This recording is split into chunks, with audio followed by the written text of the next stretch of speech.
if you will just stop going against the direction that you're wanting to go, you will begin to feel the relief. And now you know that your choices are these are your only choices, worse or better. No matter where you stand, no matter what subject you are contemplating, you have two choices. You don't have the choice of absolute complete manifestation right now or not. You don't have that choice. You don't have the choice of knowing every answer to every question you've ever wanted to know right now. You don't have that choice. The choice that you have is, I can feel worse right now about this subject or better. And we want you to feel with us that this is not a limited choice. This choice is enough. It's not only the only choice you have, it's huge. That's the only choice you ever need to make. If you make a decision that you're going to try to make something feel better than it feels right now, then you're beginning to develop the habit of always turning downstream. And do you know, a week or two of deliberately turning downstream is all you need to start feeling wonderful? And do you know, 30 days of feeling wonderful is all you need to manifest the biggest of dreams you've ever had? Do you know that you are 30 days away or less from everything that you've been asking for if you would just stop doing this? In other words, that sounds implausible, doesn't it? You've got to be kidding, Abraham. I've wanted that all of my life, and you're telling me that it's 30 days away? And we say, it's less than that away if you get turning and going with the flow, because you wanted it and it is created, and the universe knows how to take you to it. The circumstances and events are all lined up. And when you follow your bliss, you're going to find the path. And you know what's been keeping you from getting there? Keep going that way. No, I'm not. You say, yes, you are. We say, you're going that way. Well, I don't mean to go that way. I don't want to go that way. I want to go the other way because I'm miserable going this way. You're going that way. I know, but I hate going this way. I don't want to go this way. You're still going that way. Well, it's not my fault that I'm going this way. You're still going that way. It's my mother's fault. Still going that way. Maybe it's karmic. Maybe it's from a past life. You're still going that way. Well, it's not fair that I'm going this way. You're still going that way. Well, what am I doing wrong? You're still going that way. Well, how am I going to get this boat turned around? You're still going that way. I need to turn the boat around. I want to get this 30-day thing underway. I want to go the other way. You're still doing that thing. Well, Abraham, this seems impossible. You're still going that way. Well, just tell me what to do. Pet your cat. Quiet your mind. Stop watching those programs that inflame that. Stop talking to those people that talk about those things that keep you pointed that way. Look for reasons to feel good. Make a list of positive aspects. Buy a notebook and make lists of positive aspects. Look for things to appreciate.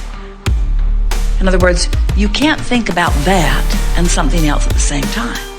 So when you try to find something else, so it really is about think and feel, think and feel, think and feel, think and feel, think and feel.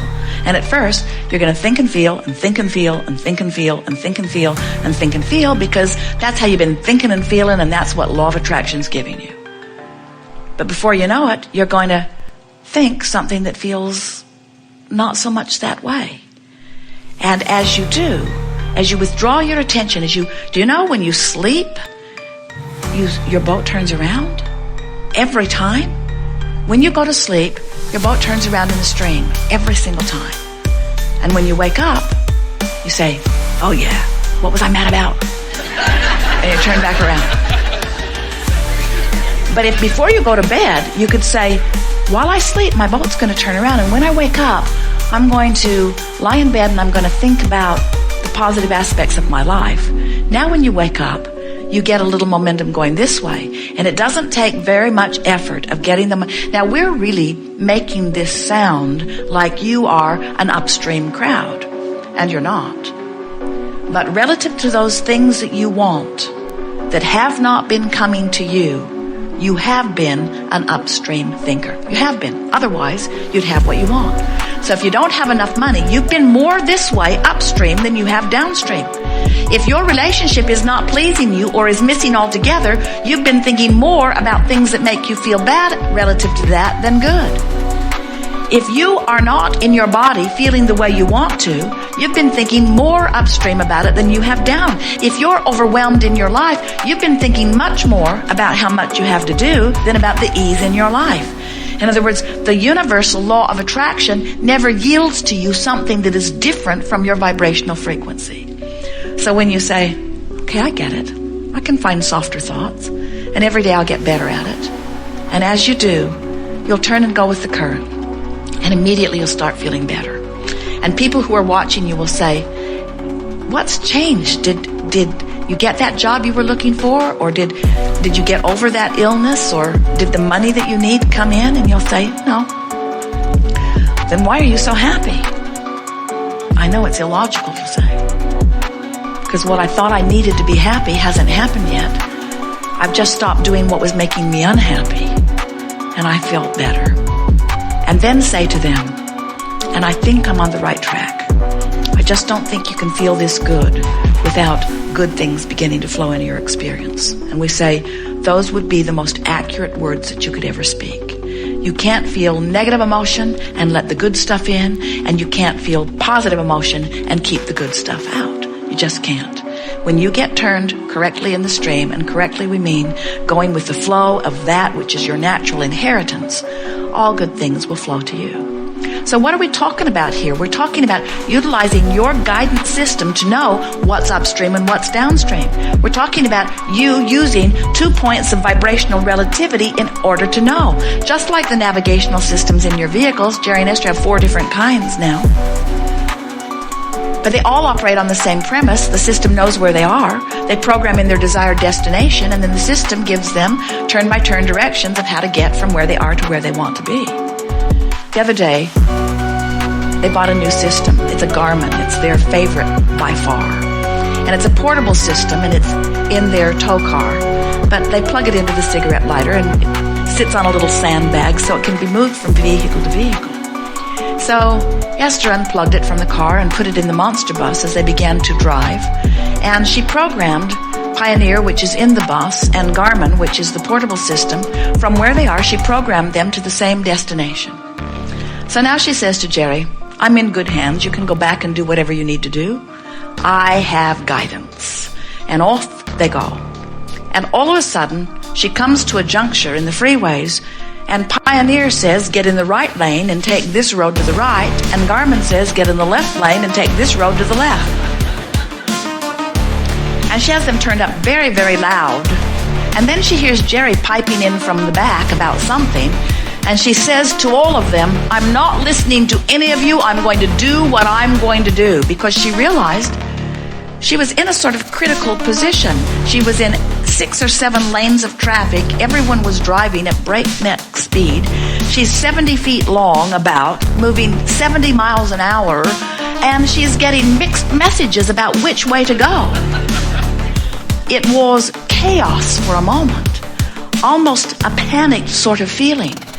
That feeling of indecision, that feeling of undecidedness, that is a horrible situation to be in. And yet, you put yourself in that situation all day, every day, when you say, what do you think? What do you think? What do you think? What do you think, political party of mine? What do you think, religion of mine?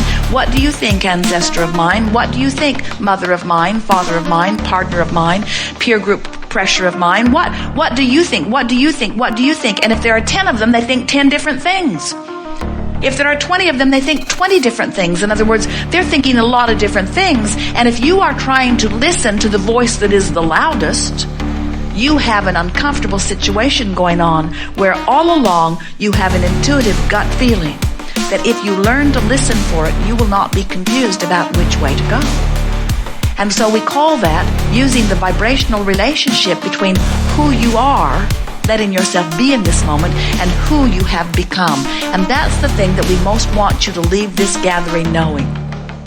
You didn't come into this physical experience instead intending to stand in this static place, not evolving or expanding. You knew, in fact, the reason that you came was you knew that the variety would cause you to constantly become more, and that your guidance would then call you toward the more that you had become. So when you have a feeling of unfulfillment, what it means is your life caused you to ask for something that for some reason you're not letting yourself go to. And the majority of the time that you're not allowing yourself to go to it is because somebody has trained that out of you. Your natural impulse is always to follow your bliss. And when you're little, you do that until somebody says to you, it's inappropriate for you to be pleasing yourself all the time. And you want to say, no, it isn't. I'm sure I'm right. They say, no, you are not supposed to please yourself. And in very short order, you learn, because they're bigger than you are, that sometimes it goes better for you initially if you please them.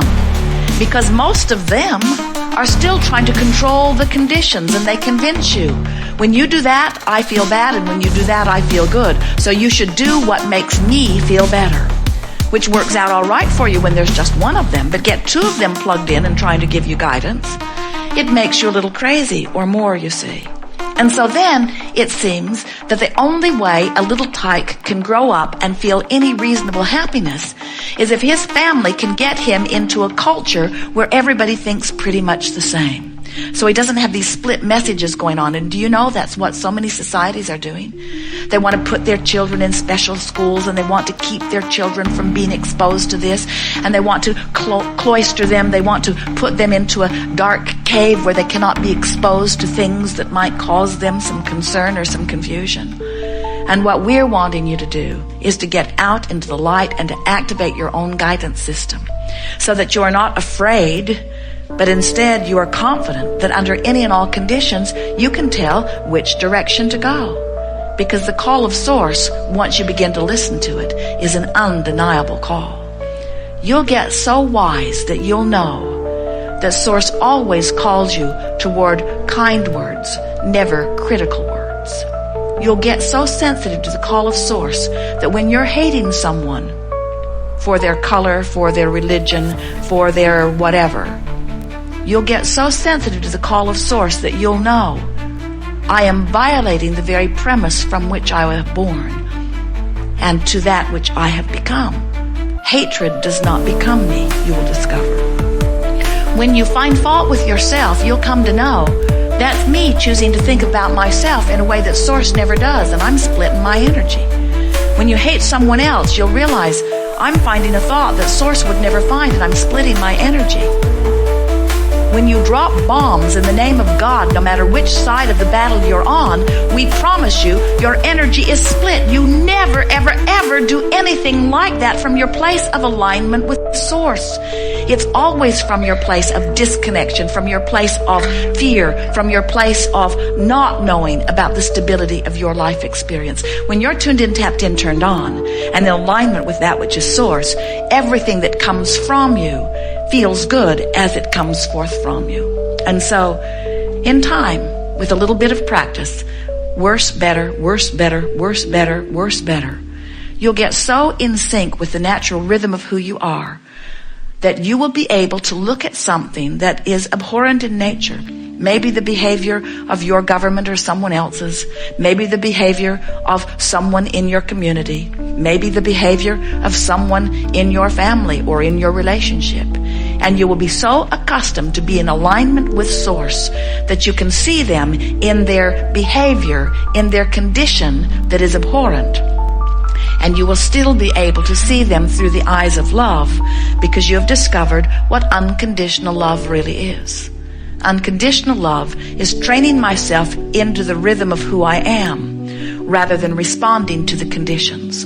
Unconditional love is tending to my vibration first and then experiencing what law of attraction yields to me as a result of that, rather than looking out into an environment and attempting the impossible, which is to control conditions.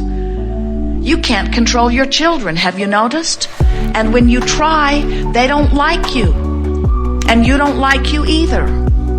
When you understand that they've got guidance within them, and when you let your dominant intent be to live your life by example, which is to get in the flow of that which you are and be in alignment with that which you are as much as you can. When you set that example for your children, you teach them self-sufficiency. You teach them the only place that they will ever really find freedom and empowerment. You teach them that freedom and empowerment comes from personal alignment, and then they can go out into the world without hating and without altering conditions, and they can live happily ever after, going with the stream, living out the legacy that they